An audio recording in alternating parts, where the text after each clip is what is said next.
की शक्ति है। अब विचार कीजिए,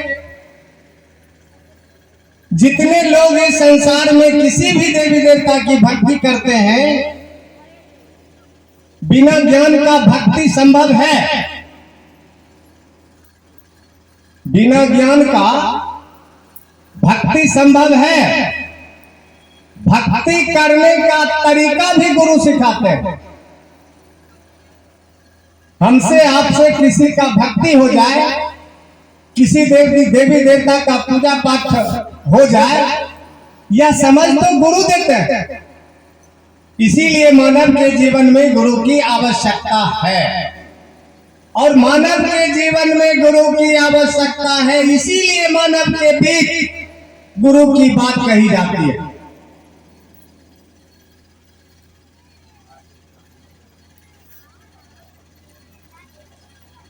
अब इसमें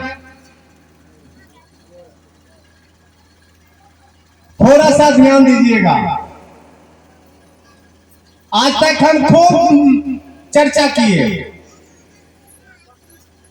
काफी भीड़ जुटा,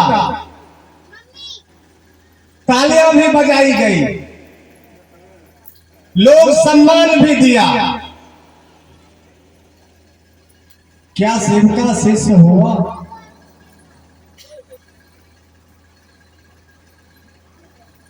चालीस साल से चल रही है बातें।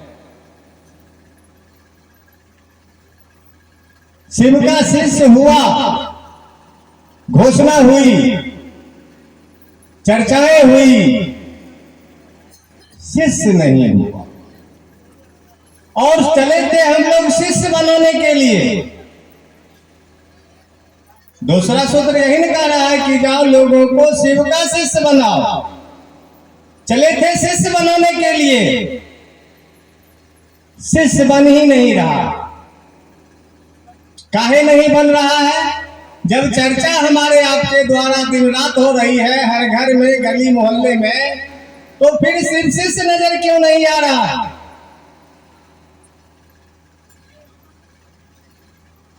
कहीं तो मामला फंसा हुआ है, कहीं कहीं मामला फंसा हुआ है। इससे पहले हमारे कोई भैया बोले थे,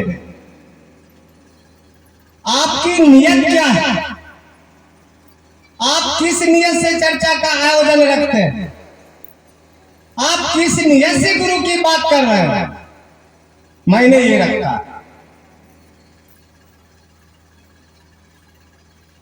जैसी आपकी नियत होगी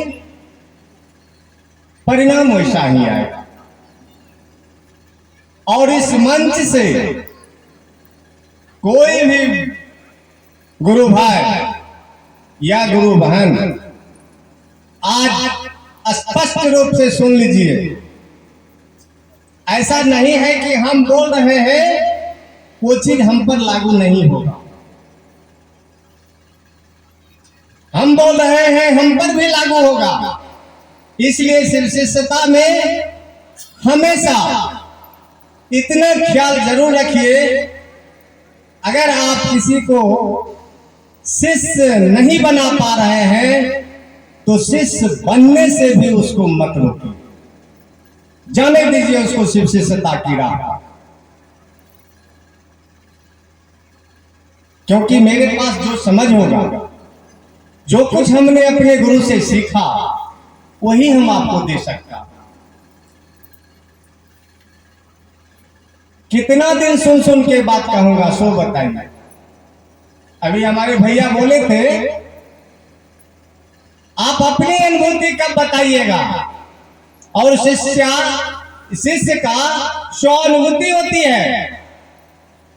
अरे आपने इतना दिन से महादेव का शिष्य बना, उनको अपना गुरु बनाया, अभी तक कुछ नहीं सीखा।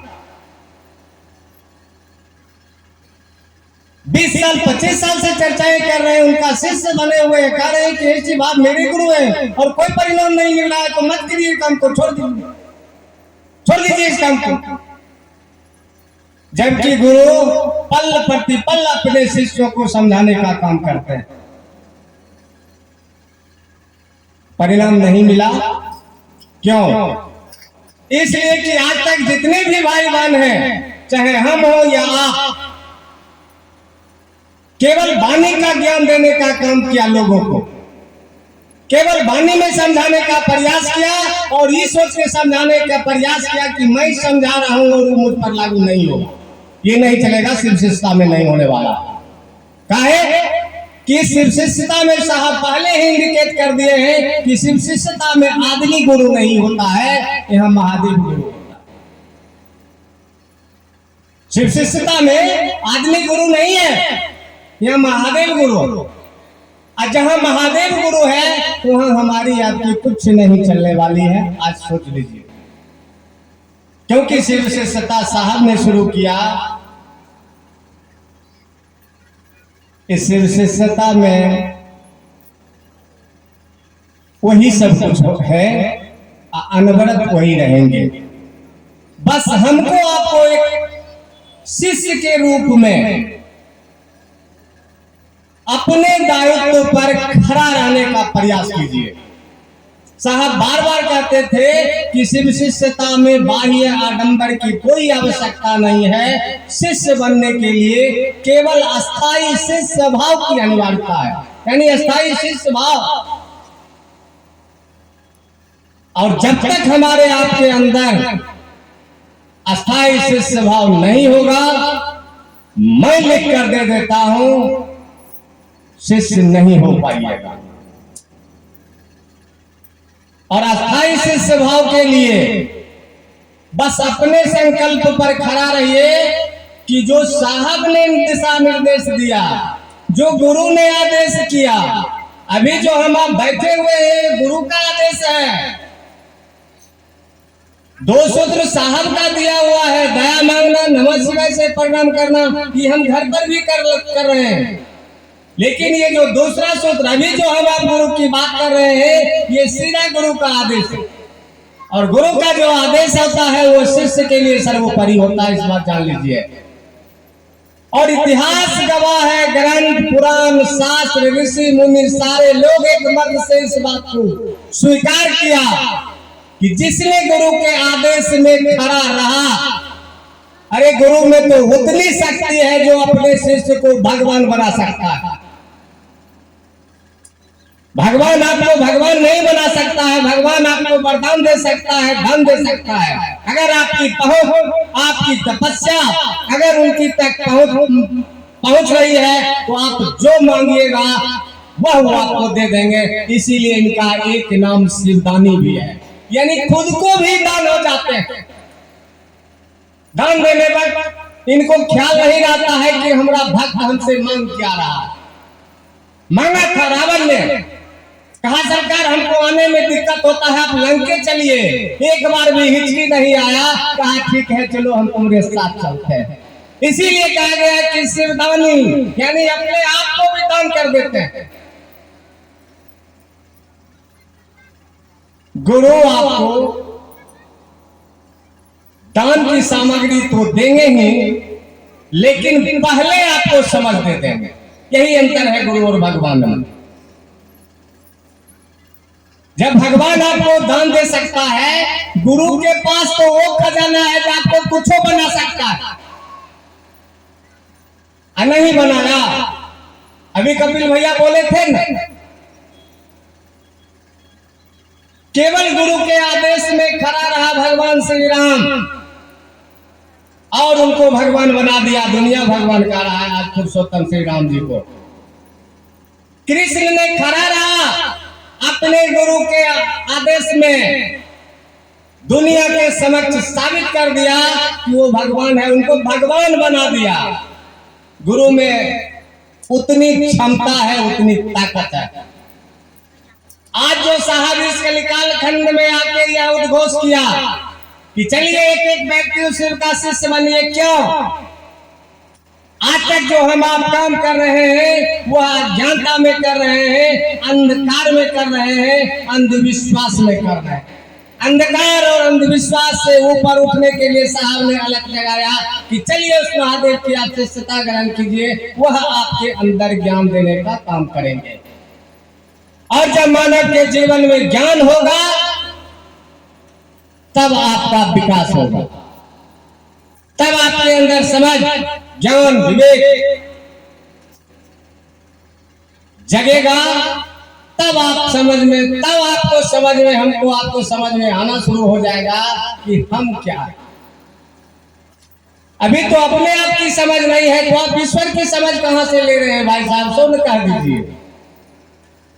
कपिल भैया कहते हैं अध्यात्म का मतलब अधिक और आत्मा, यानी आत्मा का विज्ञान है। यानी गुरु पहले आपको अपने आप की समझ देते हैं, और जब अपने आप की समझ हो जाएगी तो ईश्वर की समझ लेने के लिए अलग से जरूरत नहीं होगा, क्योंकि ईश्वर किसी में विराजमान है। कबीर साहब कहते हैं यह तन बिस्की बेलरी, गुरु अमृत के खान, शीश दिए जो गुरु मिले तो भी सस्ता जान। अगर हमारे आपके सर को देने से, अगर मुंड कटा देने के बाद भी अगर गुरु हासिल हो जाता है तो समझिए सौदा सस्ता में हो गया। गुरु में वो क्वालिटी है।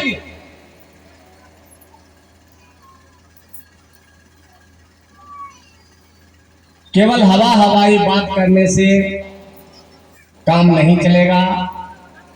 कुछ भाई बहन के मुंह से ऐसा भी शब्द निकलता है कि महादेव दया नहीं करते हैं। विचित्र स्थिति है भैया, कैसे नहीं दया करते हैं? कल करते थे, आज नहीं करते हैं। लगता है उनके अंदर से दया खत्म हो गया।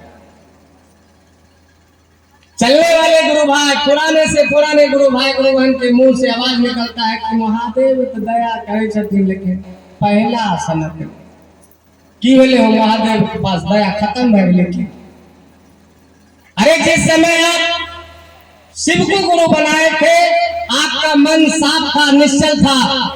जैसे जैसे आप सुशिष्टता में आगे बढ़ते गए, आपके अंदर अहंकार, लोभ, सारी कुरीतियां आपके अंदर समाता गया। आपके ऊपर दया होनी बंद हो गई।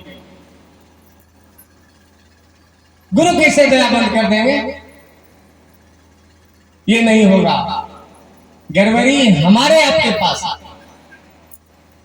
बस हम लोग जगत गुरु की बात कर रहे हैं, किसी स्थान विशेष की बात नहीं कर रहे हैं, किसी शरीरधारी गुरु की बात नहीं कर रहे हैं। शरीरधारी गुरु का अपना नियम कानून होता है। उस नियम कानून में जो खड़ा रहेगा वही उसका शिष्य हो सकता है। लेकिन जिस जगत गुरु की बात हम आप करते हैं, उस जगत गुरु का शिष्य होने के लिए धरती का एक एक व्यक्ति स्वतंत्र रूप से फ्री है, बिल्कुल फ्री है। चाहे वो किसी भी जाति, धर्म, वर्ण, वर्ग, संप्रदाय के मानने वाले, सबों का अधिकार है कि उनका शिष्य हो सकता है, और बिना कोई शर्त, बिना बंधन। जगत गुरु का शिष्य बनने के लिए साहब किसी को शर्त में नहीं रखा।